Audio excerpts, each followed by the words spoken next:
السلام عليكم ورحمة الله وبركاته. الحمد لله والصلاة والسلام على رسول الله وعلى آله وأصحابه حزب الله. கண்ணியத்திற்குரிய அல்லாஹ் நல்லடியார்களே, நாம் எல்லாம் வல்ல அல்லாஹ்வின் மகத்தான கருணையினால் இந்த அதிகாலை சிந்தனை வழியாக தொடர்ந்து அண்ணல் நபி ஸல்லல்லாஹு அலைஹி வஸல்லம் அவர்களின் அருமை வரலாற்றை அதன் படிப்பினைகளோடு பார்த்து வருகிறோம்.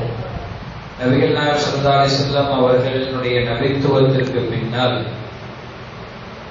அவர்களை ஏற்றுக்கொண்ட சஹாபாக்கள், இஸ்லாத்தை ஏற்றுக்கொண்ட சஹாபாக்கள் சந்தித்த இன்னல்கள், துன்பங்கள், அது குறித்து பார்த்து வருகிறோம். அந்த வரிசையில் ஹப்பாப் ரலியல்லாஹு அன்ஹு அவர்கள் இஸ்லாத்தை ஏற்றதால் என்ன கொடுமைகளுக்கும் துன்பங்களுக்கும் ஆளானார்கள் என்று நாம் பார்த்து வருகிறோம். நேற்றைய தினம் உமர் ரலியல்லாஹு அன்ஹு அவர்கள் இஸ்லாத்தை ஏற்றதற்கு ஹப்பாப் ரலியல்லாஹு அன்ஹு அவர்கள் ஒரு காரணமாக திகழ்ந்தார்கள் என்று நாம் பார்த்தோம்.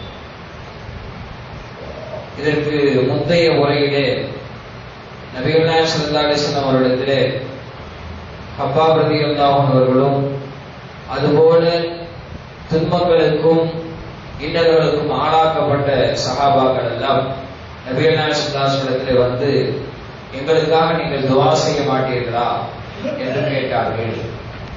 அப்போது நபிகள் நாயகம் ஸல்லல்லாஹு அலைஹி வஸல்லம் அவர்கள் சொன்னார்கள், உங்களுக்கு முன்னால் வாழ்ந்த சமுதாயம் பூமியிலே புதைக்கப்பட்டு அவர்களுடைய தலையை ரப்பத்தால் அறுக்கப்பட்டது, இரும்பு சீப்புகளால் அவர்களுடைய உடல்கள் எல்லாம் சீவப்பட்டது.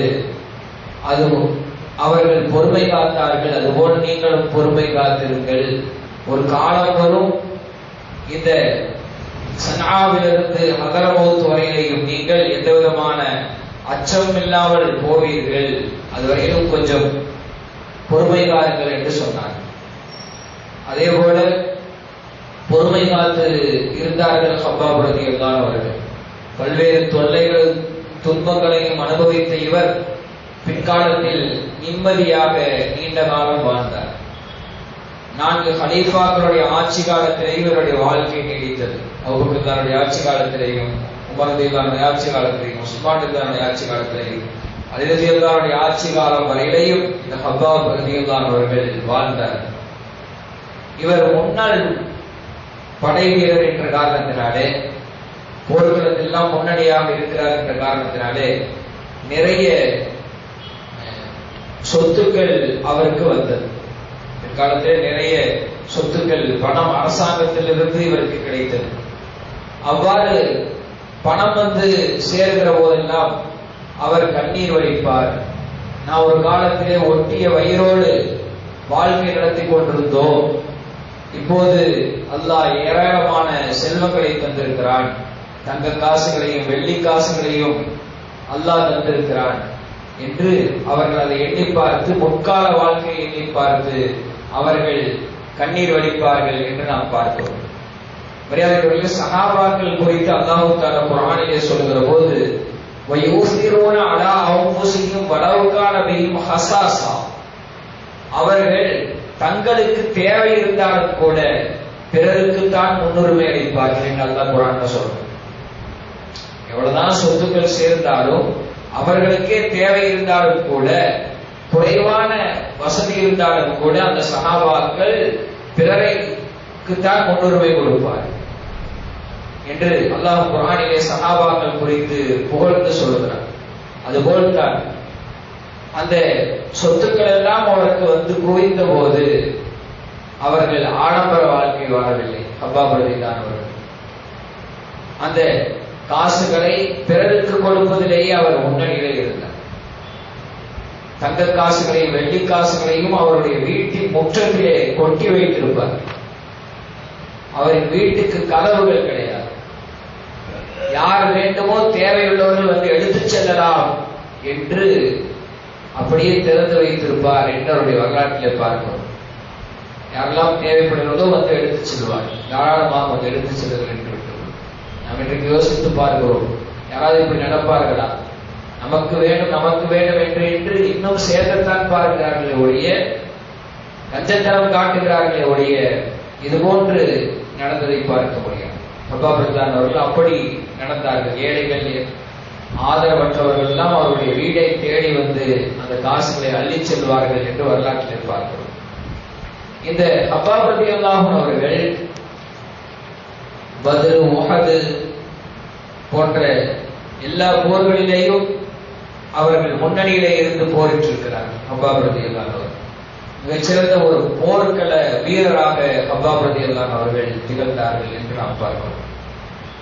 பத்ர் யுத்தம் சமயத்திலே நபிகள் நாயகம் ஸல்லல்லாஹு அலைஹி வஸல்லம் கூடாரத்தில் அமர்ந்து கொண்டு விடிய விடிய தொழுதும் துஆ செய்து கொண்டும் இருந்தார்கள் பெருமானார் ஸல்லல்லாஹு அலைஹி வஸல்லம். அந்த நேரத்திலே ஹப்பாப் ரலியல்லாஹு அவர்கள் தூங்காமல் விழித்திருந்தார். பெருமானார் ஸல்லல்லாஹு அலைஹி வஸல்லம் தூங்காமல் விழித்திருந்தார்கள். அந்த பத்ர் யுத்த களத்திலே ஹப்பாப் ரலியல்லாஹு அவர்கள் தூங்காமல் விழித்திருந்தார். நாயகம் ஸல்லல்லாஹு அலைஹி வஸல்லம் அவர்கள் தொழுது முடித்ததும் ஹப்பாப் ரலியல்லாஹு அந்த நிகழ்வை கூறுகிறார்கள். அனில் ஹப்பாப் al-Harith ரலியல்லாஹு அன்ஹு அன்ன ஹப்பாப் ஆகப ரசூலுல்லாஹி ஸல்லல்லாஹு அலைஹி வஸல்லம் al-லைலத குல்லஹா ஹத்தா கான மஅல் ஃபஜ்ர். அந்த பத்ர் யுத்தம் சமயத்திலே பெருமானார் ஸல்லல்லாஹு அலைஹி வஸல்லம் விழித்திருந்தார்கள் ஹப்பாப் ரலியல்லாஹு அவர்கள் ஃபஜ்ர் வரையிலேயும். பலமா சல்லம ரசூலுல்லாஹி ஸல்லல்லாஹு அலைஹி வஸல்லம் ஸலாத்திஹி நாயகம் ஸல்லல்லாஹு அலைஹி அவர்கள் தன்னுடைய தொழுகையிலிருந்து சலாம் கொடுத்த பிறகு ஜாஅஹு ஹப்பாப் ரலியல்லாஹு பெருமானார் ஸல்லல்லாஹு அலைஹி வஸல்லம் வந்தார்கள். வகால யா ரசூலல்லாஹ் அவர் கேட்டார்கள், யா ரசூலல்லாஹ் ஸல்லல்லாஹு அலைஹி வஸல்லம் பி அபி அன்த வ உம்மி என் தாயும் தந்தையும் தங்களுக்கு அர்ப்பணமாகட்டும். லகது ஸல்லைத லைலத ஸலாத்தன் மா ரஅய்துக ஸல்லைத நஹ்வஹா. இன்றைக்கு நீங்கள் தொழுவதைப் போல இப்படி ஒரு தொழுகையை நான் தொழுது உங்களை பார்க்கல. அந்த அளவுக்கு நீங்கள் தொழுது அல்லாஹ்விடத்தில் துஆ கேட்டீர்கள். இப்படி ஒரு தொழுகையை ஃபஜ்ர் வரையிலும் தூங்காமல் விழித்திருந்து நீங்கள் இது போன்ற தொழுதலை நான் இதற்கு முன்னால் பார்க்கவில்லையே நாயகமே, இது என்ன என்று கேட்டார்கள் நாயகம் ஸல்லல்லாஹு அலைஹி வஸல்லம். வகால ரசூலுல்லாஹி ஸல்லல்லாஹு அலைஹி வஸல்லம் அஜல் இன்னஹா ஸலாத்து ரஹ்பின் வ ரஹப். நாயகம் ஸல்லல்லாஹு அலைஹி சொன்னார்கள், அது அச்சத்திற்கும் ஆதரவுக்கும் இடையிலான தொழுகை என்று கூறினார். இந்த போர்க்களத்திலே நாம் தோற்று விடுவோமோ என்கிற பயம், அல்லாஹ் வெற்றி கொடுப்பான் என்கிற ஒரு ஆசை, இந்த ரெண்டுக்கும் இடையிலான தொழுகை ஸலாத்து ரகாயிப் என்று சொல்வார். அப்படிப்பட்ட ஒரு தொழுகையை பெருமானார் ஸல்லல்லாஹு அலைஹி அவர்கள் தொழுதார்கள். அப்போது ஹப்பாப் ரலியல்லாஹு அவர்கள் கூட இருந்தார்கள். அப்போது நாயகம் ஸல்லல்லாஹு அலைஹி சொன்னார்கள், இப்படி ஒரு ஸலாத் ரஹ்பின் வ ரஹப், அச்சத்திற்கும் ஆதரவுக்கும் இடையில் உள்ள தொழுகை என்று சொல்லிவிட்டு சஅல்து ரப்பி அஸ்ஸ வஜல், நான் அல்லாஹ்விடத்திலே கேட்டேன், அல்லாஹ் யுஹ்லிக பிமா அஹ்லக பிஹில் உமமு கப்ரனா, நமக்கு முன்னால் வாழ்ந்த சமுதாயத்தை எப்படி இறைவா நீ அழித்தாயோ அதுபோல் என் சமுதாயத்தை அழிக்காதே என்று அல்லாஹ்விடத்தில் கேட்டேன். முன் வாழ்ந்த சமுதாயங்கள் அவர்கள் முழுதுமாக அழிக்கப்பட்டார்கள். அல்லாஹ்வை ஏற்றுக்கொள்ளாத போது அவர்கள் ஏற்றுக்கொள்ளாதவர்கள் முழுமையாக அழிக்கப்பட்டார்கள் என்று நாம் பார்க்கிறோம் வரலாறு. அதுபோல் என் சமுதாயத்தை அப்படி முழுதுமாக அழித்து விடாதே என்று நான் அல்லாஹ்விடத்தில் கேட்டேன். அல்லாஹ் அதை ஏற்றுக்கொண்டான். அதை எனக்கு அல்லாஹ் கொடுத்தான். வஸஅல்து ரப்பி அஸ்ஸ வஜல் அல்லாஹ் யதுர் அலைனா அதுவும் மின் கைரினா, நான் அல்லாஹ்விடத்தில் கேட்டேன், எங்களுடைய எதிரிகள் எங்களை மிகைக்காமல், எங்களின் மீது அவர்கள் ஆக்கிரமிப்பு செலுத்தாமல் பாதுகாப்பாயாக என்று நான் கேட்டேன். அதையும் அல்லாஹ் கொடுத்தான். வஸஅல்து ரப்பி, என்னுடைய இறைவனிடத்திலே கேட்டேன், அல்லாஹ் யல்பிஸனா ஷியா ஃபமனஈஹா, எங்களுக்குள் சண்டை போட்டுக் கொண்டு நாங்கள் கூட்டம் கூட்டமாக பிரியுமாறு செய்து விடாதே, எங்களுக்குள் பிரிவினை ஏற்படுத்தி விடாதே என்று கேட்டேன். அதை அல்லாஹ் அதை அல்லாஹ் மறுத்து விட்டான் என்றார். இஸ்லாமிய சமுதாயம் கருத்து வேறுபாடுகளால் பிரிந்து ஒருவருக்கொருவர் சண்டையிட்டுக் கொண்டிருக்கிறார்கள் என்றால் அதற்கு காரணம் இருக்கு.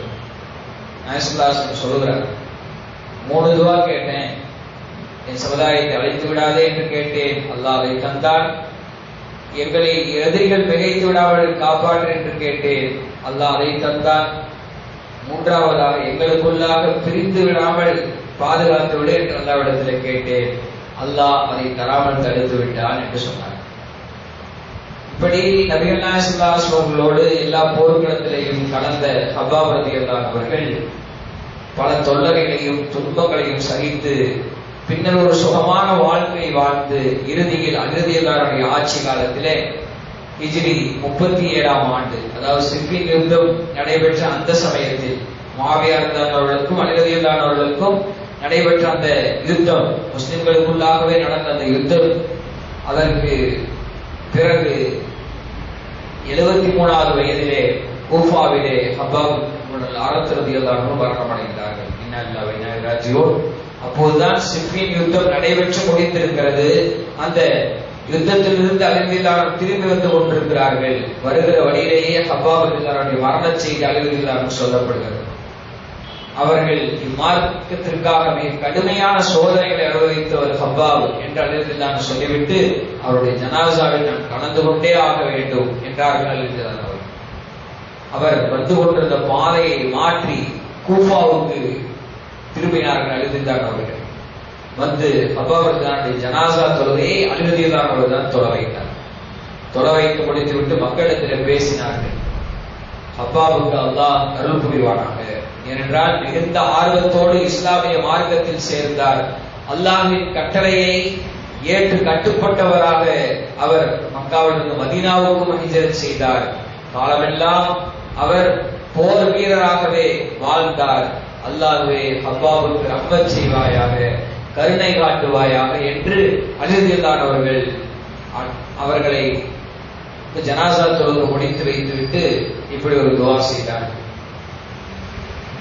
தம்முடைய உயிர் அடங்குவதற்கு முன்னால் ஹப்பாப் ரலியல்லாஹு அவர்கள் ஒரு வேண்டுகோள் வைத்தார்கள் மக்களிடத்திலே. என்னை சுட்டெரிக்கும் வெயில் நேரத்தில் லுஹர் நேரத்திலே என்னை அடக்கம் செய்யுங்கள் என்றார். ஏனென்றால் அவரின் தொடக்க காலகட்டத்திலே, ஆரம்ப காலகட்டத்திலே பாலைவன சுடு மணலில் கிடத்தப்பட்டு வேதனை செய்யப்பட்டார் ஹப்பாப் ரலியல்லாஹு அவர்கள்.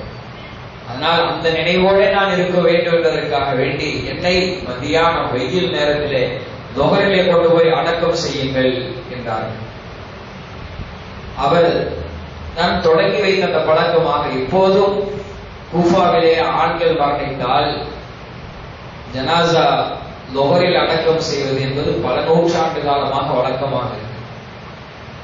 கூஃபாவிலே ஈராக் அந்த பகுதியிலே அடக்கம் செய்வது, லுஹர் நேரத்தில் அடக்கம் செய்வது என்பது இவர் தொடங்கி வைத்த பழக்கம் தான். இன்றைக்கும் பல நூற்றாண்டு காலமாக அது வழக்கத்தில் இருந்து கொண்டிருக்கிறது.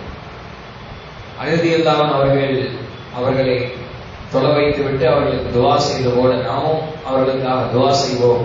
இஸ்லாத்திற்காக பல்வேறு விதமான கொடுமைகளை, துன்பங்களை அனுபவித்த ஹப்பாப் ரலியல்லாஹு அவர்களுக்கு அல்லாஹ் கருணை காட்டுவானாக. அவர்களை அல்லாஹு தஆலா மிகப்பெரிய சொர்க்கமாக திகழ்கிற, உயர்ந்த சொர்க்கமாக இருக்கிற ஜன்னத்துல் ஃபிர்தௌஸ் என்ற சொர்க்கத்திற்கு அல்லாஹு தஆலா அவர்களை சொந்தக்காரராக ஆக்குவானாக. அல்லாஹ் அவருக்கு இருந்த ஈமானை போல, அவருக்கு இருந்த மனோதரத்தை போல ஒரு உறுதியான நம்பிக்கை அல்லாஹு தஆலா நமக்கும் தந்துள்ளானாக. அவருடைய வாழ்க்கை வரலாற்றை படித்ததின் மூலமாக நம்முடைய ஈமானுக்கு அதை உரமாக அல்லாஹு தஆலா ஆக்குவானாக. அவர்களில் சிறந்தவர்களாக திகழ்ந்தது போது அல்லாஹு தஆலா நம்மையும் சிறந்தவர்களாக, இஸ்லாத்தில் பிடிப்போடு வாழக்கூடியவர்களாக, இஸ்லாத்திற்காக தியாகம் செய்யக்கூடியவர்களாக அல்லாஹு தஆலா நம்மை ஆக்கியல் வாழிப்பானாக. ஆமீன். வாஹிரு தஅவானா அல்ஹம்துலில்லாஹி ரப்பில் ஆலமீன். வஸ்ஸலாமு அலைக்கும் வரஹ்மத்துல்லாஹி வபரகாத்துஹு. அபூபக்கருடைய வரலாறு முடிந்தது. இன்ஷா அல்லாஹ் அடுத்து வேறு சஹாபியினுடைய தியாக வாழ்க்கையை நாம் பார்ப்போம். அல்லாஹு தஆலா எதை சொன்னோமோ எதை கேட்டோமோ அதன் அடிப்படையில் வாழ்வதற்கு நான் பாக்கியம் வாழ்வதற்கு தந்தருவானாக. ஆமீன். வாஹிரு தஅவானா அல்ஹம்துலில்லாஹி ரப்பில் ஆலமீன். சுப்ஹானல்லாஹி வ பிஹம்திஹி சுப்ஹானல்லாஹும்ம வ பிஹம்திஹி நஷ்ஹது அல்லா இலாஹா இல்லா அன்த வ நஸ்தக்ஃபிருக வ நத்தூபு இலைக். ஆமீன். சுப்ஹான ரப்பிக ரப்பில் இஸ்ஸத்தி அம்மா யசிஃபூன் வ ஸலாமுன் அலல் முர்ஸலீன் வல்ஹம்துலில்லாஹி ரப்பில் ஆலமீன். ஸல்லல்லாஹு அலைஹி வஸல்லம் ஸல்லல்லாஹு அலைஹி வஸல்லம் ஸல்லல்லாஹு அலைஹி வஸல்லம் ஸல்லல்லாஹு அலா முஹம்மத் யா ரப்பி ஸல்லி அலைஹி வஸல்லம்.